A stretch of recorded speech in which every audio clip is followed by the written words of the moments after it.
पाठ 7 कनान की विजय। हमने देखा है कि निर्गमन और कनान में विजय की घटनाओं को स्पष्ट रूप से प्रस्तुत करने में कई कठिनाइयां हैं। केवल निर्गमन की जड़ की शुरुआत को निश्चितता के साथ निर्धारित किया जा सकता है। अधिकांश नाम मिस्र के डेल्टा के उत्तर पूर्व में प्रतीत होते हैं, जिसमें सीला और लाल सागर भी उसी सामान्य क्षेत्र में हैं। यात्रा के अधिकांश स्टेशनों की पहचान नहीं हो पाई है। विजय की भी अपनी समस्याएं हैं।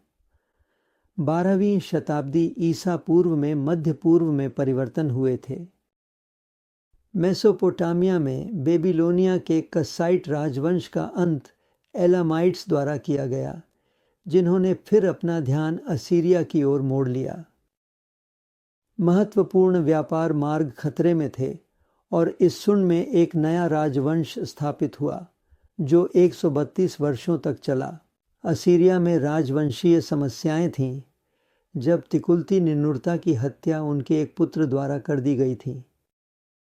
उसके कुछ पुत्रों ने तब तक शासन किया जब तक कि बेबीलोन द्वारा समर्थित एक अन्य परिवार के प्रतिद्वंद्वी ने सिंहासन हासिल नहीं कर लिया।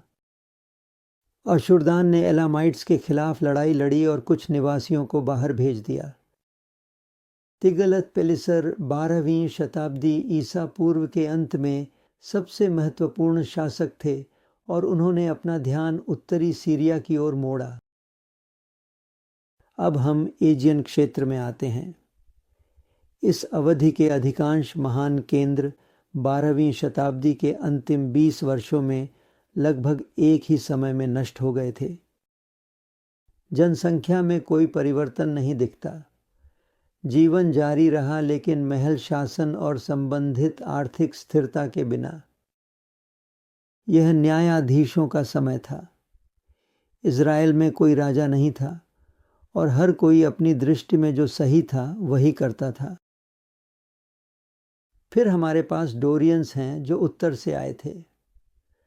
वे दक्षिणी ग्रीस में प्रवेश कर रहे थे और आयोनियंस पूर्वी एजियन की ओर प्रवास कर गए। ये घटनाएं ऐतिहासिक वास्तविकताओं का प्रतिनिधित्व करती हैं, भले ही परंपराएं देर से आई हों। अनातोलिया में हत्तुसिस के हिंसक विनाश के द्वारा हित्ती नए साम्राज्य का अंत हो गया। कृषि उत्पादन में गिरावट हित्ती समाज और अर्थव्यवस्था के लिए भी खतरा बन रही थी। हित्ती ने अलाशिया के साथ 3 नौसैनिक मुकाबले और एक स्थलीय युद्ध लड़ा। अलाशिया हित्ती और उगारित का सहयोगी था।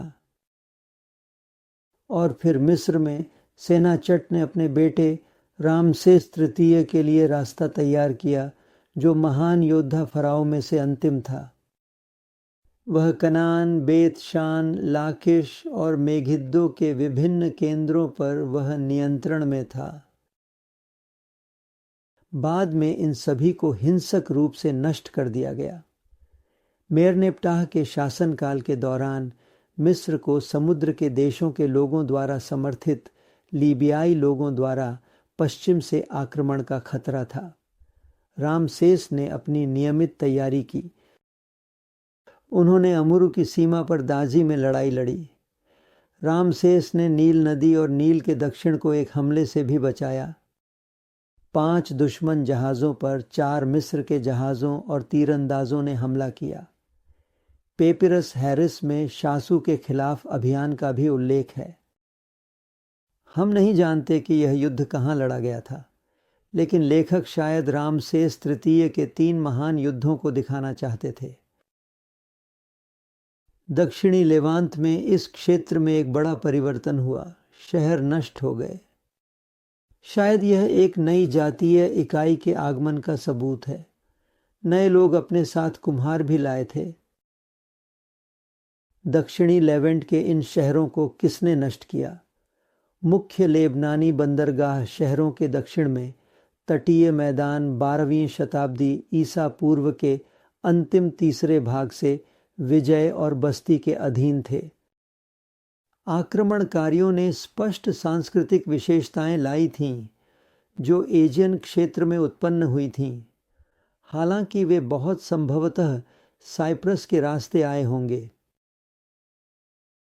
सिजॉर्डनियन पहाड़ियों और ट्रांसजॉर्डन में दक्षिणी लेवांत के पहाड़ी क्षेत्रों में 13वीं शताब्दी ईसा पूर्व के अंत और 12वीं शताब्दी ईसा पूर्व की शुरुआत में एक नया परिघटना देखा गया।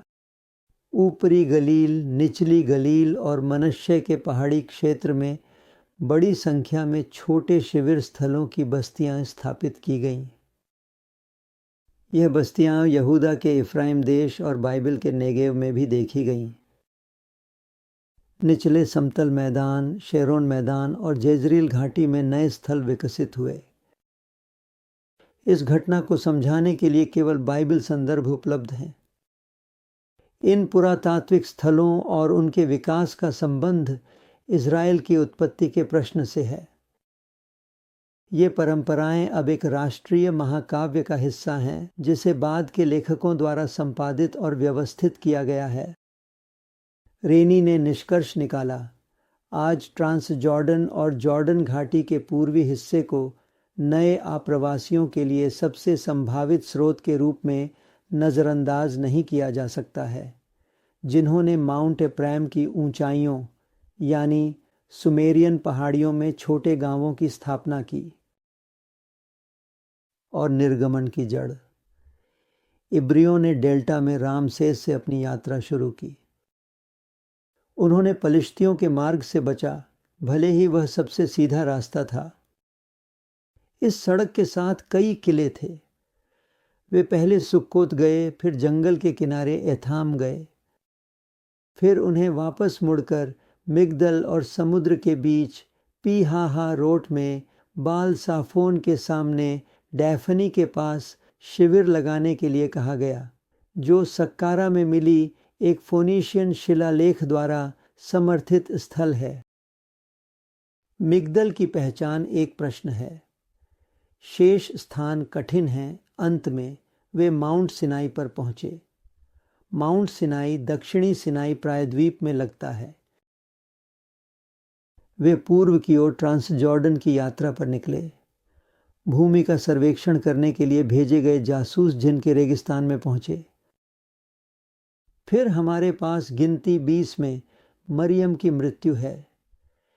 फिर एदोम का उनके देश से कादेश से होर पर्वत तक जाने की अनुमति देने से इनकार है और होर पर्वत पर हारून की मृत्यु होती है।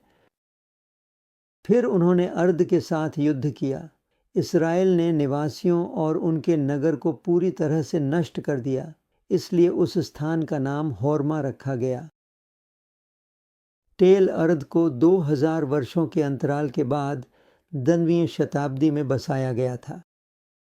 कनान का अर्द शायद वास्तव में टेल एल मिल्क है। होर्मा पड़ोसी टेल एल मेशक है।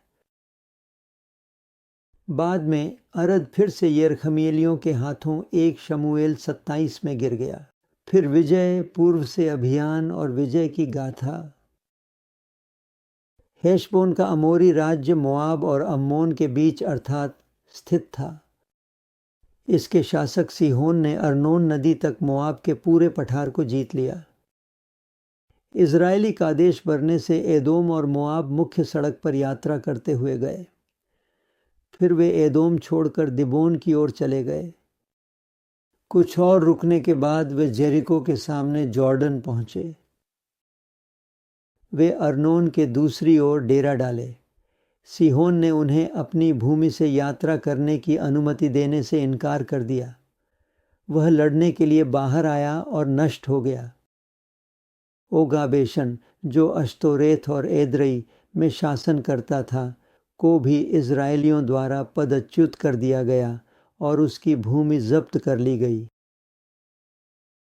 मध्य सिसजॉर्डन की विजय पुस्तक जोशुआ का विषय है। जॉर्डन को पार करने और जेरिको को लेने की चमत्कारिक कहानियां अच्छी तरह से जानी जाती हैं और आधुनिक विद्वानों द्वारा चर्चा किए जाने पर यह संभवतः गुस्सा भड़का सकती है। रेनी के अनुसार एटेल के अंदर और आसपास की स्थलाकृति की जांच से यह साबित हुआ है कि जोशुआ कथा के विवरण साइट की भौतिक संरचना और आसपास के भूभाग के साथ आश्चर्यजनक रूप से अच्छी तरह से मेल खाते हैं। दक्षिणी अभियान में रेनी फिर से बताते हैं, यह ध्यान रखना दिलचस्प है कि जोशुआ 15:33 से 36 में शेफेला के उत्तरी जिले के बारे में कोई विजय कहानियां नहीं हैं। जाहिरा तौर पर उस जिले में इजरायलियों और कनानी एमोरी निवासियों के बीच संबंध उत्पत्ति 36 में यहूदा और तामार की कहानी में परिलक्षित होता है। यहोशू ने मकेदा पर कब्जा किया और सभी निवासियों को मार डाला।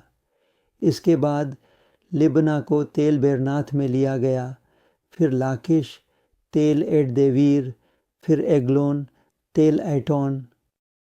इन शहरों के सभी लोगों को मार दिया गया, जैसा कि भगवान ने यहोशू को आदेश दिया था। फिर केंद्रीय नायक देश में जोशुआ की पुस्तक में 3 अलग अलग विवरण परिलक्षित होते हैं। मूल संस्करण ने हेब्रोन और देबीर की विजय को केनिजाइट्स को दिया। नेता कालेब है।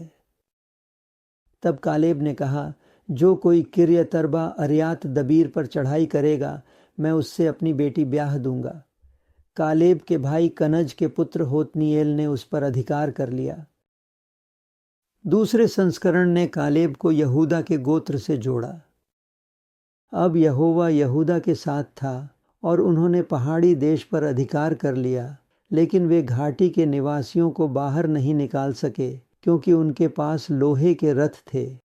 फिर उन्होंने अर्थात यहूदा ने हिब्रोन को कालेब को दिया, जैसा कि मूसा ने वादा किया था, और उसने वहां से अनाक के 3 पुत्रों को बाहर निकाल दिया।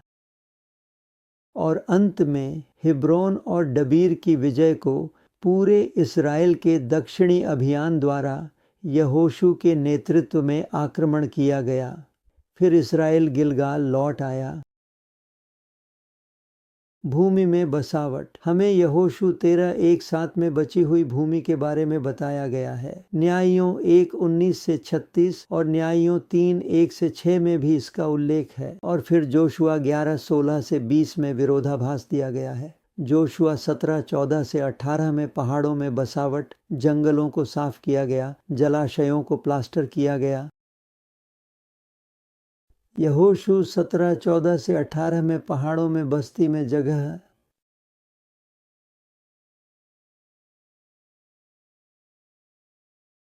और उनके पास लोहे के औजारों का उपयोग था। ये सभी उस क्षेत्र में बसने के लिए आवश्यक थे। यहोशू 14 से 19 में जनजातियों को आवंटन होता है और शरण के शहर यहोशू 20 में और यहोशू 21 में लेवियों के लिए नगर।